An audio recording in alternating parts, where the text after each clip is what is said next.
24 दिसंबर 1999 Indian airlines का एक जहाज़ IC-814 लाहौर के एयर स्पेस में उड़ा है। ये प्लेन बस लैंड होने ही वाला है, लेकिन लाहौर ATC ने अब तक इस जहाज़ को लैंडिंग की परमिशन ही नहीं दी है। फिर भी ये बस लैंड होने ही वाला है, लेकिन रनवे पर नहीं, लाहौर के मेन हाईवे पर। आखिर ये हाईवे पर लैंड क्यों हो रहा है? आखिर माजरा क्या है? दरअसल ये प्लेन हाईजैक हो चुका है और पूरे 8 दिन के लिए हाईजैक हो चुका है। 24 दिसंबर 1999 Tribhuvan international airport Kathmandu, Nepal. Indian airlines का ये जहाज़ IC-814 काठमांडू से दिल्ली जा रहा था। ये एक एयरबस A300 प्लेन था। इसमें टोटल 190 लोग सवार थे, जिसमें से 179 पैसेंजर्स और 11 क्रू मेंबर्स थे। इस प्लेन को कैप्टन देवी शरण लीड कर रहे थे। उनके साथ फर्स्ट ऑफिसर राजेंद्र कुमार और फ्लाइट इंजीनियर अनिल कुमार उनको कंपनी दे रहे थे। दोपहर 3 बजे के बाद से ही प्री फ्लाइट प्रिपरेशन स्टार्ट हो चुकी थी। तकरीबन 3:45 पर प्लेन ने टैक्सी का मरहला शुरू करा। काठमांडू का एयरपोर्ट इस दौर में इतनी ज़्यादा एडवांस टेक्नोलॉजीज़ के साथ इक्विप्ड नहीं था, यानी सिक्योरिटीज़ के इतने ज़्यादा मेजर्स नहीं थे वहाँ पे। इस प्लेन ने टोटल 1 घंटा 55 मिनट का सफ़र तय करके शाम के वक्त इंडिया के शहर दिल्ली में लैंड हो जाना था। लेकिन पैसेंजर्स को क्या पता था कि वो अगले 8 दिन इसी जहाज़ में गुजारने वाले हैं। 3:55 इंडियन एयरलाइंस IC-814 ने रनवे पे दौड़ना शुरू करा और कुछ ही देर में आसमान की ऊंचाइयों में जा पहुंचा। टेक ऑफ के तकरीबन 35 मिनट के बाद जब ये जहाज़ इंडियन एयर स्पेस में एंटर हुआ तो पैसेंजर्स को मील्स सर्व की गई और ऐन उसी दौरान पैसेंजर्स में से 5 हाईजैकर्स खड़े हुए और प्लेन को हाईजैक कर लिया। और ये हाईजैकर्स बहुत ही कम वक्त में कॉकपिट में भी घुस चुके थे। अब हाईजैकर्स कैप्टन देवी शरण को इंस्ट्रक्ट करते हैं कि प्लेन को वेस्ट की तरफ फ्लाई करें, यानी पाकिस्तान की तरफ, स्पेसिफिकली लाहौर की तरफ। हैरानी की बात ये थी कि उस वक्त के Indian prime minister Atal Bihari Vajpayee को इस हाईजैकिंग की खबर 1 घंटे बाद पता चलती है। अब जैसे ही प्लेन पाकिस्तान के एयर स्पेस में एंटर होता है तो पायलट लाहौर ATC से इजाज़त मांगता है कि हमें लाहौर एयरपोर्ट पर लैंड करने की इजाज़त दें, लेकिन ये परमिशन 2 बार मांगने के बावजूद डिनाई हो जाती है। बहुत मेहनत के बाद करीबन 6:30 बजे किसी तरह कैप्टन देवी शरण हाईजैकर्स को कन्विंस कर लेते हैं कि हमें कहीं और लैंड करना पड़ेगा, क्योंकि प्लेन में फ्यूल बिल्कुल ख़त्म हो रहा है। डिसाइड ये होता है कि ये इस प्लेन को इंडिया के शहर अमृतसर में लैंड करेंगे और रीफ्यूलिंग करके दोबारा लाहौर की तरफ निकल जाएंगे। अब ये एक ऐसी चीज़ होने जा रही थी जो हाईजैकर्स को बिल्कुल भी पसंद नहीं होगी कि इंडिया का जहाज़ हाईजैक करके अब वापस इंडिया में ही लैंड हो रहा है। ये इंडियन गवर्नमेंट के लिए एक बहुत ही गोल्डन चांस था कि वो प्लेन को हाईजैकर्स से आज़ाद करवा लेते, लेकिन इस मौके पर इंडियन गवर्नमेंट से हो जाता है हिस्टोरिक ब्लंडर। 7:01 प्लेन अमृतसर के एयरपोर्ट पर लैंड होता है और रनवे पर ही पार्क रहता है। अथॉरिटीज़ से अर्जेंट रिक्वेस्ट की जाती है कि फौरी रिफ्यूलिंग करी जाए। इस मौके पर हैरानी की बात यह थी कि पंजाब पुलिस के डायरेक्टर जनरल सरबजीत सिंह को इस हाईजैकिंग के बारे में 6 बजे पता चलता है, वो भी किसी ऑफिशियल के थ्रू नहीं बल्कि न्यूज़ देख के। खैर, काफ़ी डिस्कशंस के बाद अथॉरिटीज़ कुछ ऐसे प्लान्स बनाती हैं जिससे प्लेन को ज़्यादा से ज़्यादा डिले कर सकें ताकि फोर्सेस को टाइम मिल सके ऑपरेशंस करने का। लेकिन हाईजैकर्स लोकल पुलिस से बात करने से ही मना कर देते हैं। वो सिर्फ दिल्ली में बैठे ऑफिशियल से बात करना चाह रहे थे, लेकिन काफ़ी बहसबाजी के बाद भी कोई रिजल्ट नहीं निकला, बल्कि अनफॉर्चुनेटली हाईजैकर्स फ्रस्ट्रेट होकर एक पैसेंजर को नाइफ से स्टैब करके ज़ख्मी कर देते हैं। इस सारी तगोदो में 45 मिनट्स गुजर जाते हैं। अब जाकर कई अथॉरिटीज़ प्लान बनाती हैं कि क्यों ना हम फ्यूल टैंकर के अंदर अपने कमांडोज को छुपाकर भेज दें और वो वहाँ जाकर प्लेन के टायर्स को पंचर कर दें। बहुत अच्छा आइडिया था ये, लेकिन ATC के पास एक और प्लान होता है कि फ्यूल टैंकर को प्लेन के सामने ले जाकर खड़ा कर दें और प्लेन का रास्ता रोक दें। इससे प्लेन उड़ नहीं पाएगा। अब एक फ्यूल टैंकर प्लेन की तरफ जाना शुरू करता है। मसला यहाँ होता है कि ड्राइवर बहुत तेज़ ड्राइव कर रहा था, तो ATC को फील हुआ कि कहीं हाईजैकर्स को ये ना लगे कि ये कोई ट्रिक कर रहे हैं, तो उन्होंने ड्राइवर को रेडियो के थ्रू टैंकर को थोड़ा स्लो चलाने को बोला। वो भाई साहब पता नहीं क्या समझे, उसने एकदम से टैंकर को ब्रेक लगा दिया और बिल्कुल प्लेन के सामने ले जाकर रोक दिया, जिससे हाईजैकर्स पैनिक कर गए और हंगामा शुरू कर दिया और उन्होंने शोर मचाना शुरू कर दिया कि प्लेन को फटाफट वापसी उड़ाओ, भाड़ में जाए फ्यूलिंग, हमें कोई फ्री फ्यूलिंग नहीं करनी। अब प्लेन एक बार फिर रनवे पर भागने लगा और 7:49 PM पर अमृतसर से टेक ऑफ कर जाता है। 80 knots। ये एग्जैक्ट वही टाइम था जब NSG के कमांडोज एयरपोर्ट पर पहुंचते हैं। यहाँ टेक ऑफ के टाइम प्लेन टैंकर से टकराते टकराते बचता है। प्लेन एक बार फिर से हवाओं में था, वो भी बगैर रिफ्यूलिंग के। इंडिया का ये ऑपरेशन पूरा के पूरा बुरी तरह फेल हो जाता है। टेक ऑफ करते ही कैप्टन देवी शरण ATC को मैसेज भेजते हैं कि we all are dying. Amritsar से लाहौर सिर्फ 50 किलोमीटर दूर है। अभी फ़्लाइट दोबारा लाहौर की तरफ चल पड़ती है। अब एक बार फिर से लाहौर ATC से लैंडिंग की परमिशन मांगी जाती है, लेकिन वो फिर से डिनाई कर देते हैं क्योंकि सिक्योरिटी इश्यूज बहुत ज़्यादा थे।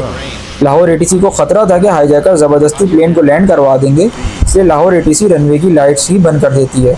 लेकिन अब कैप्टन बहुत परेशान हो चुके थे। उन्होंने कहा बाहर में जाए परमिशन, भले लाइट्स भी बंद कर दो, हम किसी भी तरह प्लेन लैंड कर देंगे। तो इसी चीज़ को माइंड में रखते हुए प्लेन डिसेंड करना शुरू करता है। उनको नीचे देखने पर रनवे जैसी लाइट्स नज़र आती हैं, लेकिन ये क्या, जैसे ही वो ग्राउंड से करीब आते हैं फर्स्ट ऑफिसर चीखता है, सर हम हाईवे पर लैंड करने वाले हैं। किसी तरह पायलट प्लेन को संभालता है और वापस ऊपर ले जाता है। पायलट अब एक बार फाइनल रिक्वेस्ट करता है कि हमें लैंड होने की इजाज़त दी जाए, वरना हम हाईवे पे क्रैश लैंडिंग कर जाएंगे। ये सुनकर फाइनली लाहौर ATC लैंडिंग की परमिशन दे देता है और IC-814 इस तरह 8:07 पर अल्लामा इकबाल इंटरनेशनल एयरपोर्ट पे लैंड कर जाता है।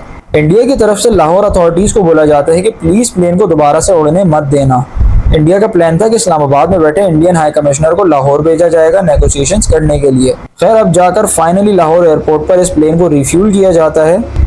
पाकिस्तानी फोर्सेस हाईजैकर से नेगोशिएट करने की भी कोशिश करती हैं कि वो एटलीस्ट औरतों और बच्चों को तो छोड़ दें, लेकिन वो फेल हो जाते हैं। काफ़ी देर की बहस के बाद हाईजैकर्स फ्रस्ट्रेट हो जाते हैं और एक 25 साल पैसेंजर रुपिन कटियार पर हमला कर देते हैं। रुपिन कटियाल अपने हनीमून से वापस आ रहे थे, बाद में जाकर ही पास्ड अवे। खैर यहाँ पे पाकिस्तान के एंड से भी कुछ फ्लॉस थे। इंडियन हाई कमिश्नर को इस्लामाबाद में हेलीकॉप्टर प्रोवाइड नहीं करा गया, जिसकी वजह से वो लाहौर 3 घंटा लेट पहुँचे और प्लेन लाहौर से भी टेक ऑफ कर गया।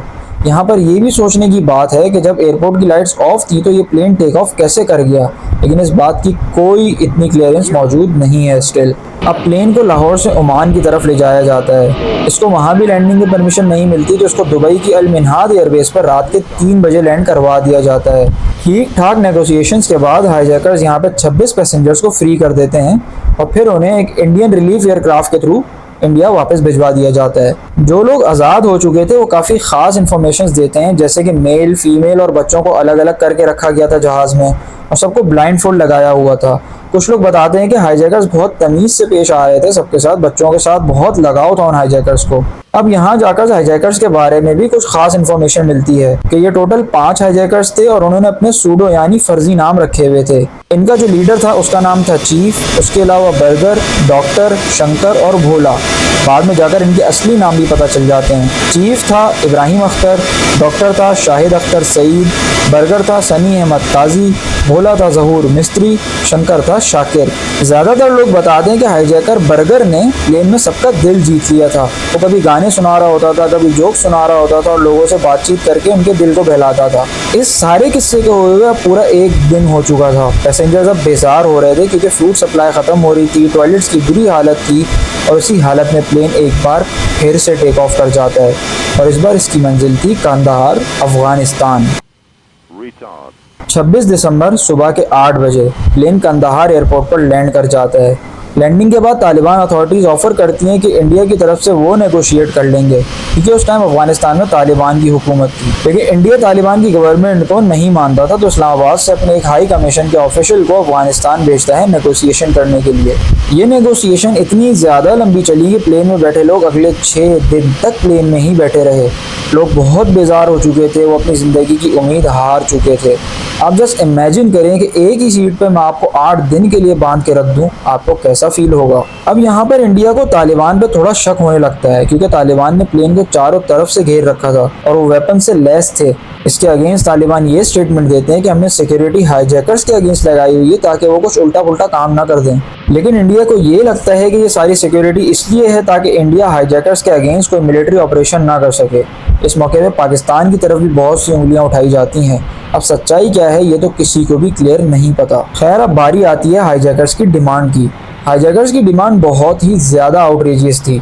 उन्होंने $200 मिलियन और 36 हाई प्रोफाइल प्रिजनर्स को रिहा करने की डिमांड कर दी, जो कि ऑब्वियसली पूरी करना नामुमकिन था। तो बहुत कड़ी नेगोशिएशंस के बाद ये डिसाइड होता है कि 36 तो नहीं, हम सिर्फ 3 कैदियों को रिहा कर सकते हैं। इस नेगोशिएशन का क्रेडिट इंडियन अथॉरिटीज़ और तालिबान दोनों को जाता है। पैसेंजर्स और प्लेन की बात करें तो अब प्लेन को हाईजैक हुए 5 दिन हो चुके थे। अब कैदियों को रिहा कर दिया जाता है और दिल्ली भेजा जाता है। उसके बाद उन कैदियों को external affair minister Jaswant Singh के साथ कंदाहार भेज दिया जाता है। इस सब प्रोसेस में मजीद और दिन लग जाते हैं और लोग स्टिल प्लेन में ही बैठे रहते हैं। 31 दिसंबर फाइनली वो दिन आ गया जब हाईजैकर्स की डिमांड पूरी की जाती है और वो पैसेंजर्स को आज़ाद कर देते हैं। इस पॉइंट ऑफ टाइम पे सब यही एक्सपेक्ट कर रहे थे कि तालिबान हाईजैकर्स को अरेस्ट कर लेंगे, लेकिन ऐसा नहीं होता। तालिबान कुछ गाड़ियों में बैठ के सारे हाईजैकर्स को और उन कैदियों को लेकर वहां से निकल जाते हैं। पैसेंजर्स अब फाइनली प्लेन से बाहर आना शुरू हो गए थे। कुछ पैसेंजर्स इंजर्ड थे, काफ़ी लोगों का भूख से इंतहा से ज़्यादा बुरा हाल था। बाय द वे, इस प्लेन को 2001 में रिटायर कर दिया जाता है क्योंकि ये ऑलरेडी 20 साल पुराना था। कंक्लूजन ये निकलता है कि ये हाईजैकिंग इतनी ज़्यादा एस्केलेट सिर्फ इसलिए कर गई क्योंकि इसमें इंडियन अथॉरिटीज़ ने बहुत ब्लंडर्स करे थे।